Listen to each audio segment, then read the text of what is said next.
Calificas para ser legal, quieres saber, solo llama al abogado Andrés Mejer.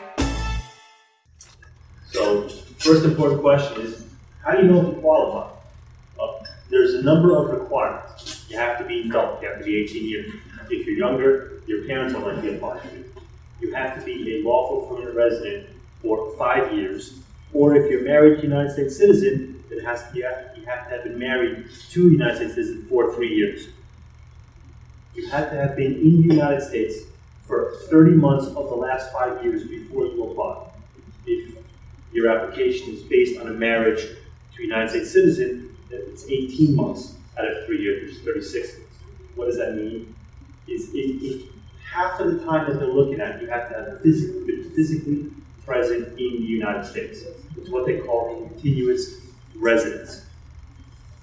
If you had an extended stay, let's say 6 months or longer, that can break the continuity of the residence. Now, residence is a funny concept. You can have more than one house, you can live in more than one state, but there can be only one residence. If you have a summer home in a different state or a different country, but the majority of your time, the majority of where you live and where you pay taxes, that's what's called residence. If at any point in the past 5 or 3 years you have lived out of the United States for more than 6 months, I strongly encourage you to consult an immigration attorney before you apply. You may just very well be throwing away your $680. Now, you have to have lived in the state or the district for the past 3 months before you apply. What that means is, let's say you lived in California for 5 years. Last week you moved to New Jersey. You can't file in New Jersey. You have to be here for at least 3 months. Now, the district is not the same as the state. New Jersey is its own district. New York is its own district. When you go to Colorado, Omaha, Nebraska, some states are more than one district. For New Jersey, it's not an issue. You have to go back to the requirements. You have to be able to read and write and speak basic English. It doesn't have to be at a college level, but you need to be understood.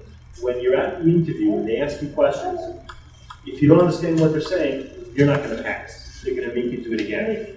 So when Angela and Jean were suggesting before that when you're ready to apply, sign up for the free course, what she meant is it's not, some people go to the course to learn the civics requirements, which I'll get into in a moment. Others do it, frankly, because it's a way to practice English. And both of them are necessary. So what is civics? It's the fundamentals of U.S. history and the form and government of the U.S. There are 100 questions that you will have to know. You will only be asked 10 at the exam, and you only have to pass 6.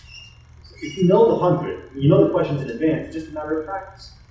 If you can't read it, if you don't understand it, it can be hard to pass. Now, you have to be a good moral character.